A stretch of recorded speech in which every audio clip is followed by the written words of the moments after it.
Hello student, हम cover कर रहे थे 11th क्लास का motion in a straight line अर्थात रज्जु रेखीय गति वाला चैप्टर। ठीक है, तो इसमें हमने त्रिविमीय गति तक कवर कर लिया था। त्रिविमीय गति आपको दिख रहा होगा। इसके बाद हम चलेंगे नेक्स्ट टॉपिक पे, जो आता है हमारा गति से संबंधित कुछ परिभाषाएं। तो गति से संबंधित कुछ परिभाषाएं देखेंगे हम। तो नंबर फर्स्ट है इसमें दूरी, और दूसरा क्या है, विस्थापन। दूरी को हम इंग्लिश में कहते हैं डिस्टेंस, और विस्थापन को कहते हैं डिस्प्लेसमेंट। ठीक है, तो दूरी क्या होती है?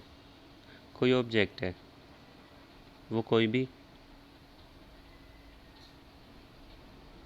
किसी भी रास्ते पर जाती है, तो उसके द्वारा तय किए गए पथ की जो लंबाई होगी, जो पथ की लंबाई होगी उसे हम दूरी कह देंगे। जैसे हमारे घर से स्कूल तक के रास्ते की लंबाई हो गई, ये ए पॉइंट और ये बी पॉइंट। ए को हम घर मान लें और बी को स्कूल मान लें, तो जो रास्ते की लंबाई है उसे हम दूरी कहेंगे।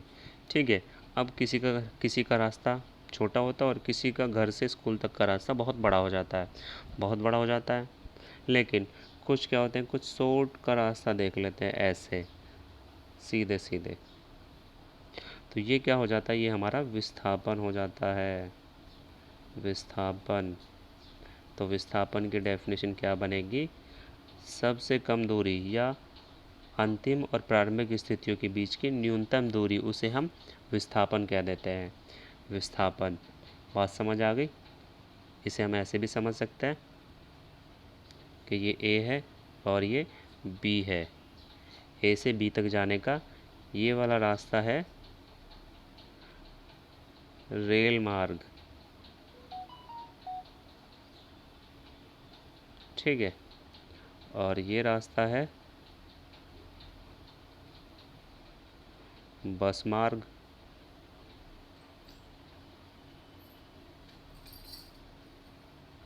और अगर सीधे सीधे जाएं तो ये है वायु मार्ग।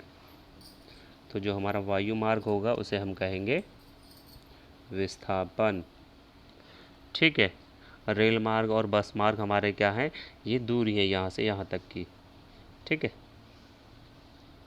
तो देखिए, किसी गतिमान गतिमान वस्तु द्वारा तय किए गए पथ की लंबाई, तय किए गए पथ की लंबाई को दूरी कहते हैं।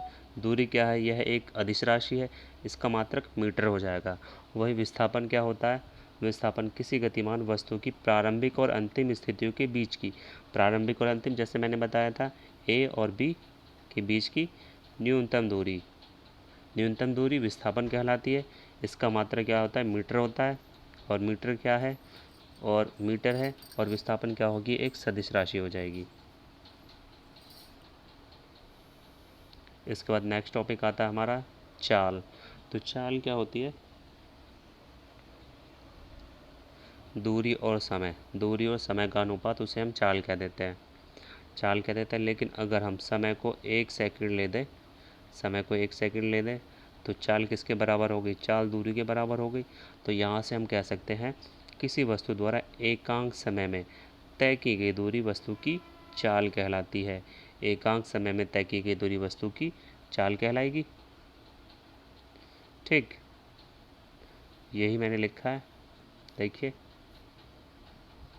किसी वस्तु द्वारा एकांक समय में तय की गई दूरी को चाल कहते हैं। चाल बराबर दूरी बटे समय हो जाता है। इसका मात्रक आएगा मीटर प्रति सेकंड।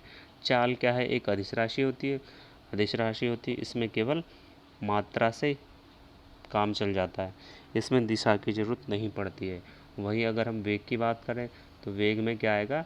दूरी की जगह पे विस्थापन आ जाएगा, दूरी के साथ में विस्थापन आ जाएगा। किसी गतिमान या किसी वस्तु द्वारा एकांक समय में निश्चित दिशा में तय की गई दूरी, निश्चित दिशा में तय की गई दूरी या विस्थापन, इसे विस्थापन भी ले सकते हैं। विस्थापन को वेग कहते हैं। तो वेग बराबर दूरी बटे समय, मीटर प्रति सेकंड, दोनों के मात्रक सेम होते हैं, लेकिन जो हमारा चाल था वो अदिश राशि है, और विस्थापन या वेग, वेग हमारी सदिश राशि हो जाएगी। ठीक है, इसके बाद चाल के प्रकार आ जाते हैं। तो चाल के 4 प्रकार होते हैं, आपके सामने है। एक समान चाल, असमान चाल, औसत चाल और तात्क्षणिक चाल। तात्क्षणिक चाल, जब एक समान की बात करेंगे तो एक समान में क्या होगा, कोई वस्तु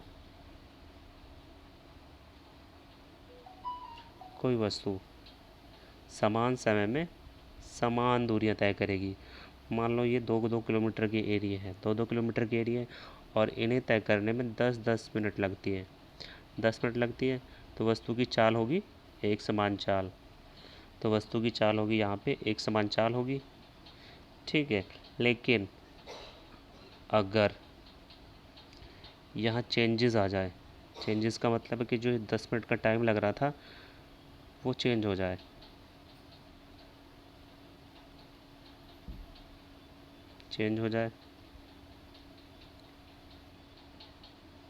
जैसे पहले 2 किलोमीटर 10 में,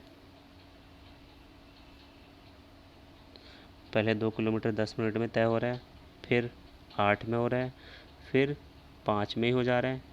तो अब क्या है, हमारी वस्तु समान दूरी असमान समय में तय कर रही है, समान दूरी असमान समय में तय कर रही है। तो वस्तु की चाल कैसी हो जाएगी, असमान चाल हो जाएगी। औसत चाल, औसत चाल क्या होगी, कुल दूरी बटे कुल समय, कुल दूरी बटे कुल समय। जैसे हम एवरेज निकालते हैं, मान लो 1, 2 और 3, इनका हमें औसत निकालना है, तो हम तीनों को जोड़ देंगे और 3 से भाग दे देंगे, तो यहाँ से हमें औसत मिल जाएगा। तो ऐसे ही औसत चाल होती है, कुल दूरी यानी कि टोटल डिस्टेंस अपॉन में टोटल टाइम,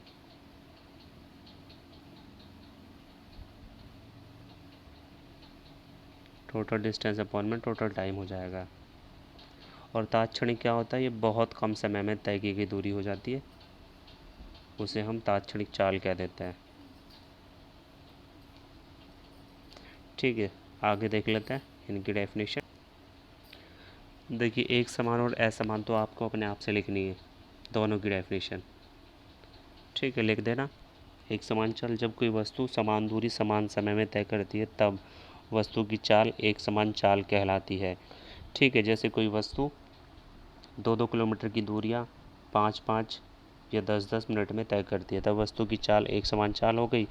असमान में क्या होगा, जब कोई वस्तु समान दूरी असमान समय में तय करे, असमान में लिखेंगे हम, जब कोई वस्तु समान दूरी असमान समय में तय करे तब वस्तु की चाल असमान चाल कहलाती है, जो एग्जाम्पल मैंने आपको पीछे बताया था, ठीक है।